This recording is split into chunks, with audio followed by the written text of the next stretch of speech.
Hey everyone, and welcome to this week's episode of Peanut City Police. Today we are joined by Amber and Frank, two members of our CSI unit, and we are celebrating Forensic Science Week. So first of all, thank you guys for joining us, and thank you / congratulations on your week. So I want to start off with just a little bit about what you guys do every day. So every day is different, I'm assuming, for what you guys do. Can you give us a little behind the scenes of all the different things that you could be tasked with as a CSI?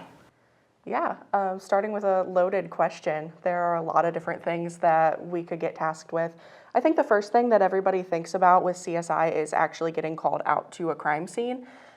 So in Suffolk, we can go to pretty much anything and everything. It could be something like a property crime, a breaking and entering, or it could go all the way up to a homicide, crimes against persons, violent crimes, things like that. So it really depends on what the day brings us, depends on what we're doing. But then also, whenever we get back from those crime scenes, there are a lot of different things that we do in the office as well, like processing cell phones and digital evidence, or processing for latent prints, analyzing those latent prints, making sketches, writing reports. So it's all kind of up to the city for what we get up to in a day. And what is your favorite part of the job, Frank? I think my favorite part of the job really is just how different it can be each day, because I think if I had a job that the routine was the exact same thing every single day for 30 years until I retire, I think I might lose my mind a little bit. But it truly is, even among the same types of scenes, like no two breaking and enterings are the same, and they each require a fresh approach in how you look to process the scene and how you look to document it. And I think that really is what keeps me coming back to this job with renewed energy every day, is I never know what I'm gonna get, and I really like the challenge of having to work these different types of crime scenes. Cool, thank you. What about you, Amber?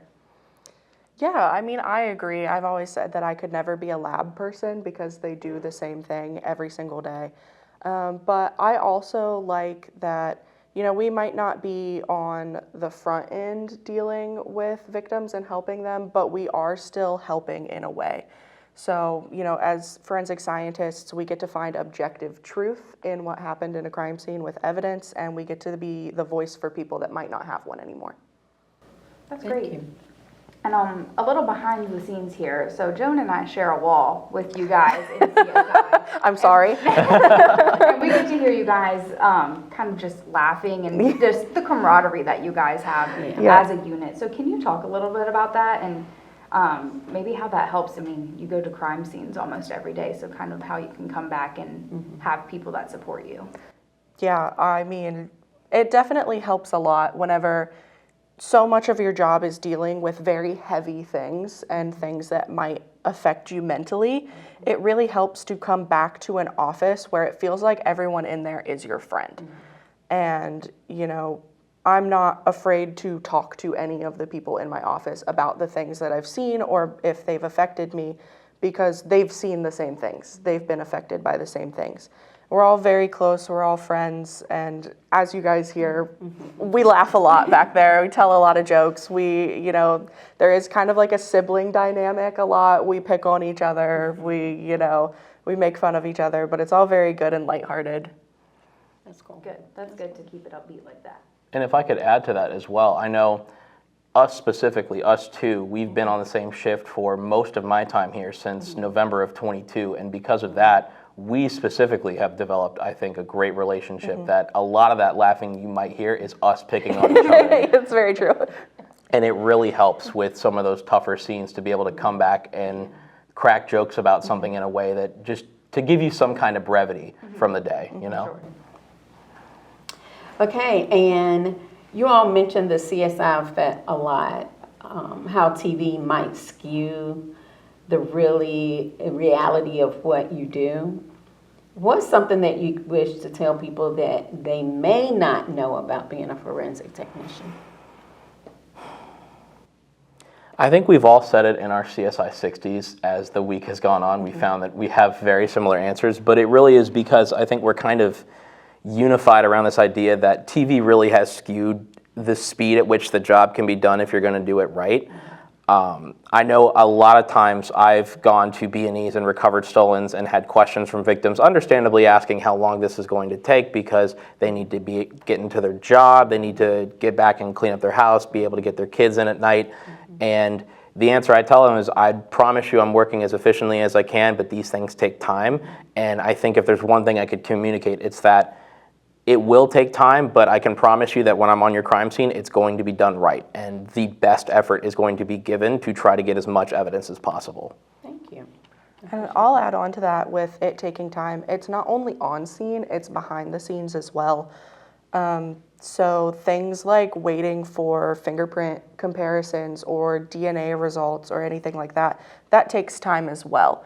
Especially DNA results, those go out to an outside source in the form of our state lab. So we're kind of at their discretion. We're on their timeline waiting for those type of results. So understandably, victims want their results as soon as possible, but a lot of the times we have no control on how quickly they're getting them back. Yeah, understand. All right, well, we've had CSI on before to dig a little bit more about what you guys do each day. So today we just kind of wanted to keep it more fun and upbeat since it is just Forensic Science Week. But is there anything else either of you would like to add, whether it's about what you do every day or CSI or anything like that that we may have? I feel like we hit a lot of the broad stuff about the time it takes, Yeah. the enjoyment of the job, and it really is. Even, I mean, I think everybody has that, concern when you spend 4 years at a university. You're like, I'm hoping, all the classes that this is really what I want to do. And for some people, they're not that fortunate that they get into the field and find out it's not at all like what they were learning about in school, and the job isn't great for them, or they're not as passionate about it as they thought they would be because that enjoyment's just not there. And I can say for myself, and I'm sure Amber will have the similar answer, that enjoyment is still there for me 5.5 years in. And it was something that I worried about, was that once I got into the field, I've spent all this money, I've taken all these classes, is that investment going to pay off? And I can safely say that it has. It really is something that I've dreamed of working ever since I was about 13 or 14. And here at 28, I'm still loving the job every day. So. Yeah. If it's something you're interested in, definitely keep pursuing it. Very rewarding, very worth it, And there's lots of different ways to go into forensic science too. Just because maybe you don't enjoy being in the field, you don't enjoy doing something different, there's still something in forensics that will work for you. Awesome. Well, Amber and Frank, thank you for joining us today, and thank you for all you guys do each day. And everyone, thank you for watching this week's episode of Peanut City Police. We'll see you next time.